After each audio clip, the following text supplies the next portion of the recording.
The Council of Nicaea. Before this occurred, there were several different competing views of Christ.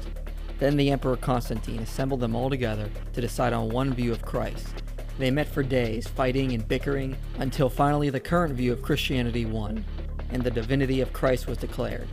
Then the new Orthodox view used its power to stomp out and erase all other competing views of Christianity. Or so we're told. You know, I hear this story a lot from atheists, cults, Muslims, and several other non-Christian groups. They always give me this generic story to try to show me that the Council of Nicaea made up the divinity of Jesus and created a new version of Christianity. However, this is all I ever hear, this generic story. I never get any more details from skeptics, and there's a good reason why. Because when we study the details of what happened before, during, and after the council met, this fable is easily debunked, and we see that Christ's divinity was not made up at the council. So let's start with events that led up to the council.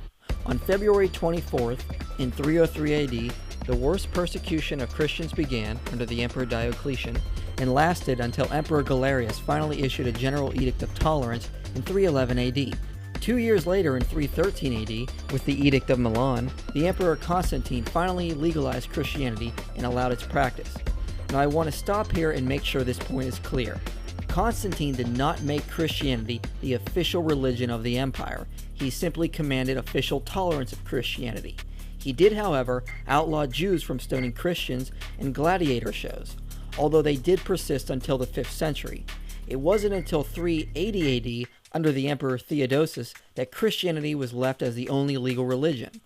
Shortly after Christianity was made legal, a pastor from Alexandria named Arius began preaching the idea that Jesus was not God, but a created being. He gained a following and began disputing with Alexander, the bishop of Alexandria. So in 321 AD, a local council declared Arius a heretic. However, Arius just moved to Palestine, where he gained a larger following, and over the course of the next few years, the debate became so intense that it gained the attention of Emperor Constantine. Constantine, who had just unified the empire, didn't want anything that would threaten division. He saw the debate between the Christians and Arians as a threat to the stability of the empire, so he moved to settle it. He officially called the council in 325 AD. There were no Gnostics involved, there were no Ebionites involved, or any other groups. The council was called to settle disputes between Christians and Arians only. Most other heretical views of Christianity, like Gnosticism, had mostly died out by this point, and the majority of those professing to be Christians were Orthodox Christians, so there was not a wide variety of different views at the council. Although Constantine originally invited over 1,800 bishops from across the empire, only around 300 were able to attend. Most of them were from the east, with only about a dozen representing the west. Now it should be remembered what happened to these men less than 2 decades ago. Most of them suffered through one of the greatest Christian persecutions of all time. Many of them faced brutal torture and imprisonment for their faith. So despite the modern view about the participants at the council, they were not the type of men who were fine with compromising their beliefs, especially if a few years earlier they were willing to die for them. These bishops actually assembled in Nicaea to confirm what they had already believed and deal with Arius' teachings. Now there were 3 parties at the council. The smallest was Arius and a handful of bishops that agreed with him, that the Father and Jesus were of different substance, or heterousios. The second and much larger group was the Orthodox group, led by Hoseas of Cordova and Alexander of Alexandria. Also in this group was the young deacon Athanasius. This group held the long-standing belief of the church that Jesus was fully God and had existed eternally with the Father. They said Jesus was of the same substance, or homoousios. Then there was a third group, roughly equal in size to the Orthodox group, called the Eusebian group, led by Eusebius of Caesarea. However, this group didn't differ on theology from the Orthodox view. They also believed Jesus was fully God and had existed eternally with the Father. They only differed on the use of the word homoousios. The reason is because in previous centuries, modalist heresies had used the word to teach that the Father and Jesus were one person and not coexisting persons of one being. So in actuality, the Orthodox group and the Eusebian group didn't differ on theology or the deity of Christ. They only differed on terminology. Now, a big modern myth is that Emperor Constantine forced Trinitarian views on the church, but this simply is not historically supported. Although he presided over the council, he did not push any particular view. He was no theologian. All he wanted was that both sides would come to an agreement and there would be unity in the church. The Orthodox group listened to the views of Arius, and they overwhelmingly rejected his views as being new and distant from the view of the Church. Eusebius writes that some of the bishops tore up letters containing Arius' teachings. He then writes that church leaders interrogated Arius using Scripture, but found he had a new way of interpreting every piece of Scripture. They then pointed out that his views had to be wrong because it was new and it wasn't taught in any early church history. Athanasius rhetorically asked, "How many fathers can you cite for your phrases?" They then formed the Nicene Creed, which is a clear condemnation of Arius' teachings and a confirmation of the Orthodox view. In the end, all but Arius and 2 bishops signed the creed, clearly showing there was no major divisions in church theology. The council then moved to deal with other issues, such as which day to formally celebrate Easter. They formally denounced Gnosticism and other minor sects, publicized 20 canon laws, and dealt with other minor issues. The council did not decide on the biblical canon. The canon had evolved on its own over time. However, according to the Muratorian fragment, the canon was nearly complete by the end of the 2nd century. The council did not decide on the use of the word Trinity. It dealt primarily with the divinity of Christ. The word Trinity can be found in early Christian history as it was used by early church fathers. An acceptance of a divine three can also be found in other early Christian writings. Now, the results of the council did not actually please Constantine. In fact, he was very angry at the Christians.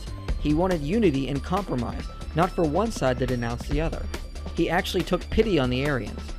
Arius was exiled and fled to Ilaria for a short time, while his heresy began to spread and gain political power, especially when on her deathbed, Constantine's sister urged Constantine to support Arius, and he actually did.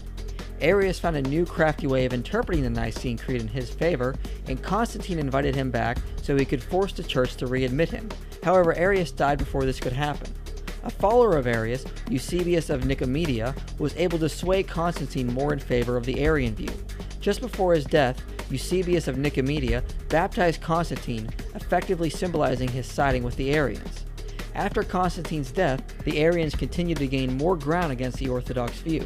The Arian bishops that Constantine had favored used their political power to fight against Christianity.